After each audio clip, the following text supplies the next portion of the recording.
और अब एक शर्मनाक खबर। जब इंसानियत हवस की अफीम चाटकर बेसुध पड़ जाए तो खड़े जिस्मों और चलती फिरती लाशों की मंडी जंगल बन जाती है। ऐसा जंगल जहां ना तो कानून का राज है, ना ही कोई इंसानियत का खैरख्वाह बचा है।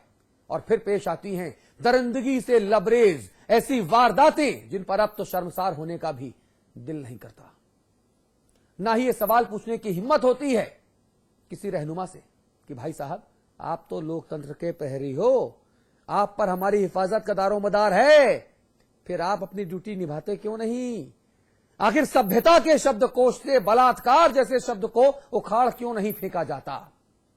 सच मन नहीं करता उनसे सवाल करने का, क्योंकि उन कथित हाकिमों को भी इस हकीकत का भान हो चुका है कि जंगल में जीने की आदत डाल चुके हम लोगों की इंसानियत भी उन्हीं की तरह कहीं खो सी गई है। लिहाजा जारी है जंगल की जंगली तहजीब की घिनौनी नुमाइश। और उत्तर प्रदेश में यह बदस्तूर जारी है। आज अब से 2 घंटे 3 घंटों के भीतर ही 3 जगहों पर यही जंगली वहशियाना हरकत की गई।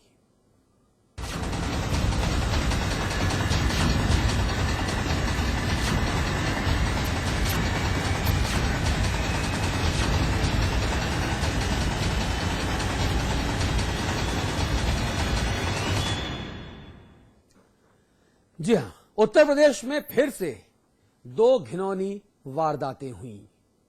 इन वारदातों को जानने के बाद उन लोगों का भी इंसानियत से एतबार उठ जाएगा जिन्हें अब भी गुमान है कि इंसानियत किसी झुरमुट में ही सही लेकिन बची तो हुई है। धिक्कार, घिन, संताप और शक,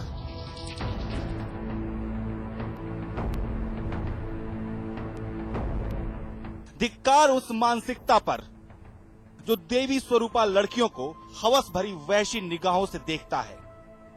घिन उस हरकत पर जो खुद को मर्द कहने वाले नामर्द भेड़िए अंजाम देते हैं। संताप इस बात का कि हमारी इंसानियत कहीं खो सी गई है। शक इस बात पर कि दरअसल हम इंसान रह भी गए हैं या नहीं। रूह को झकझोर दे, कलेजे को छलनी कर दे और जहनी संतुलन को तहस नहस कर दे। ऐसी 2 वारदातें उत्तर प्रदेश की 2 अलग अलग जगहों पर पेश आई हैं। पहली वारदात हाथरस की, जहां घर में घुसकर एक महिला के साथ 8 दरिंदों ने वहशत की ऐसी घिनौनी इबारत लिखी जिस पर इंसानियत का कलेजा मुंह को आ जाए। इंसान की शक्ल में आई इन भेड़ियों ने पहले तो घर में लूटपाट की, फिर महिला के साथ गैंगरेप किया और फिर घर वालों की पिटाई करने के बाद रफू चक्कर हो गए। उन नामुरादों की हवस शायद फिर भी शांत नहीं हो पाई तो जाते जाते महिला का गुप्तांग भी काट दिया। दूसरी खबर कानपुर के चौबेपुर थाना क्षेत्र की, जहां जोरावर गांव में एक नाबालिग के साथ एक मनचले ने छेड़छाड़ की कोशिश की। उसकी नापाक हसरत नाकाम होती दिखी तो उसने अपनी साइकिल का हैंडल लड़की के गुप्तांग में डाल दिया। पीड़ित अस्पताल में भर्ती है। ये भी महज 2 घटनाएं हैं। दिल्ली गैंगरेप की तर्ज पर कुछ दिन हल्ला मचेगा। लोग सड़कों पर उतरेंगे, कोहराम होगा और फिर सभी अपने अपने घरों को लौट जाएंगे, इस डर से कि कहीं उनकी इंसानियत भी दागदार ना हो जाए। मानो इस मुल्क में इंसानियत अभी भी बची हुई है। गोया जंगल बन चुके इस मुल्क में अब भी कानून का राज है। हाथरस से देवेंद्र पराशर के साथ अश्विनी निगम, कानपुर, समाचार प्लस। चलिए चर्चा को हम आगे बढ़ाएंगे। सूर्यकांत धस्माना साहब हमारे साथ देहरादून से हैं। आप वरिष्ठ कांग्रेसी नेता हैं।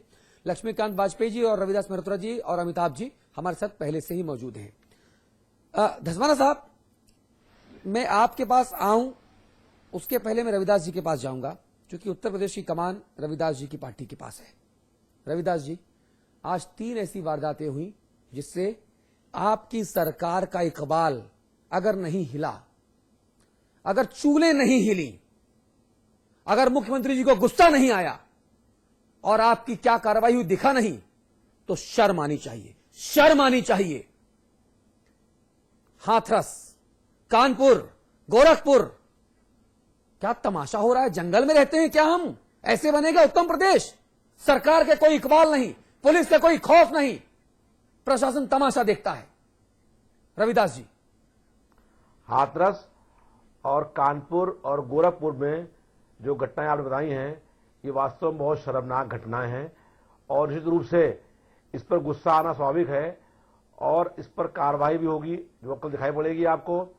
और जो प्रदेश सरकार कार्रवाई करेगी वो मालूम पड़ेगा आपको। कार्रवाई होगी, सवाल नहीं है। सवाल ये वारदातें क्यों होती हैं? पूरा पुलिस, पूरा प्रशासन, पूरी सरकार क्या करती है? सवाल ये बड़ा है। ये बात जी, आप कार्रवाई करें ना करें इससे फर्क नहीं पड़ता। जिसके साथ ये घिनौनी वारदात हुई उनके दिल से पूछिए, उनके परिवार वालों से पूछिए। आप कार्रवाई करेंगे तो क्या क्या हो जाएगा? आपकी कार्रवाई से समाज में, आपकी कार्रवाई से समाज में मैसेज क्यों नहीं जाता?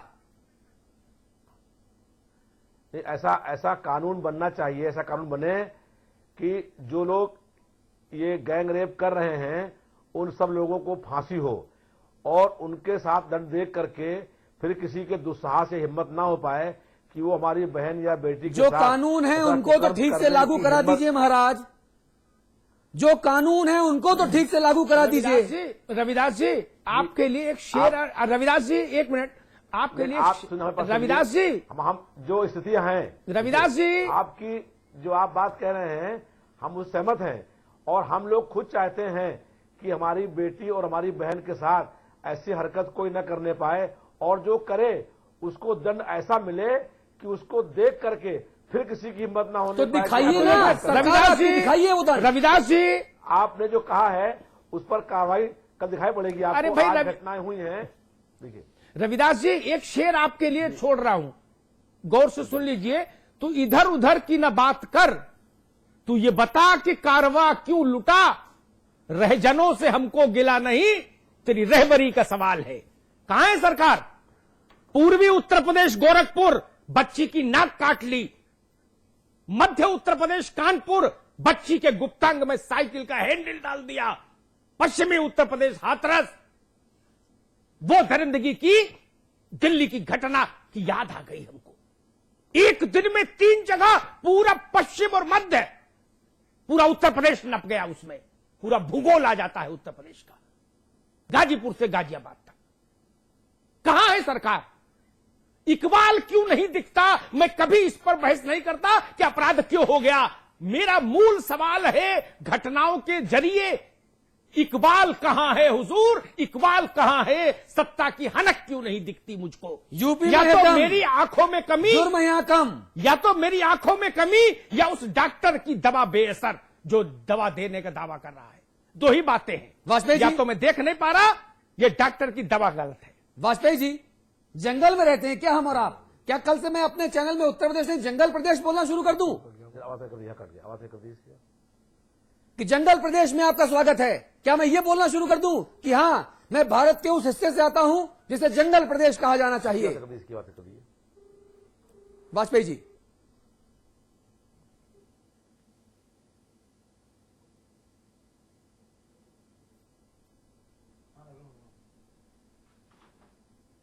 अतुल, मुझे लगता है कुछ तकनीकी वो है। जी धर्मारा साहब, ये सवाल लेकर मैं आपके पास आऊंगा। क्या मैं अब उत्तर प्रदेश को जंगल प्रदेश कहना शुरू कर दूं अपने चैनल पर? हमारी आपकी बहन बेटियां कोई सुरक्षित नहीं, हम और आप कोई सुरक्षित नहीं। क्या हम बिहार यूपी में रिपीट करना चाहते हैं लालू राज को? अतुल जी, ये बहुत चिंता का विषय है और चिंता का विषय इसलिए है जो आपने अभी अग्निहोत्री साहब ने बहुत अच्छा कहा। जिस प्रकार से उत्तर प्रदेश का भूगोल है, पूर्वी उत्तर प्रदेश, मध्य उत्तर प्रदेश, पश्चिम उत्तर प्रदेश, 3 जगह लगातार 3 घटनाएं जो एक दिन में घटती हैं, उससे एक बात बड़ा चिंता का विषय उठता है कि प्रदेश के अंदर अपराधियों में और विशेष तौर पे जो महिलाओं के खिलाफ इस प्रकार के अपराध कर रहे हैं, उनके दिलो दिमाग में कानून का भय समाप्त हो गया है। और ये सबसे चिंता का विषय होता है, अगर कानून का भय अपराधियों के दिमाग से समाप्त हो जाए तो अपराध निश्चित तौर पे जिस प्रकार से घटित हो रहे हैं वो घटित होते हैं। और जब अपराध लगातार इस प्रकार से घटित होते हैं तो आप उसको चाहे जंगल राज कहिए, जंगल प्रदेश कहिए, उसमें कहीं कोई किसी को आपत्ति नहीं होगी। मैं समझता हूं कि ये बहुत जिस दिन से, और इस बात पर विशेष तौर पे मैं कहना चाहता हूं कि हम अभी उत्तर प्रदेश के पैमाने पर इसको देख रहे हैं, लेकिन अगर आप देखेंगे जिस प्रकार से दिल्ली की घटना हुई, सबसे पहले दिल्ली की घटना के बाद अगर लगातार तब से लेकर अब तक के अगर आप समाचार पत्रों को या चैनल्स के समाचारों को विश्लेषण करें, जिस प्रकार से घटना घटित हो रही है, और ये तो वो घटनाएं हैं जो रिपोर्ट हो जाती हैं, जो रिपोर्ट ही नहीं होती, जिनके बारे में मीडिया को या पुलिस को या थानों में पता ही नहीं लगता। न जाने कितनी घटनाएं महिलाओं के खिलाफ। और हमारी वाजपेयी जी, मैं किसी व्यक्ति विशेष या दल विशेष की बात नहीं करता।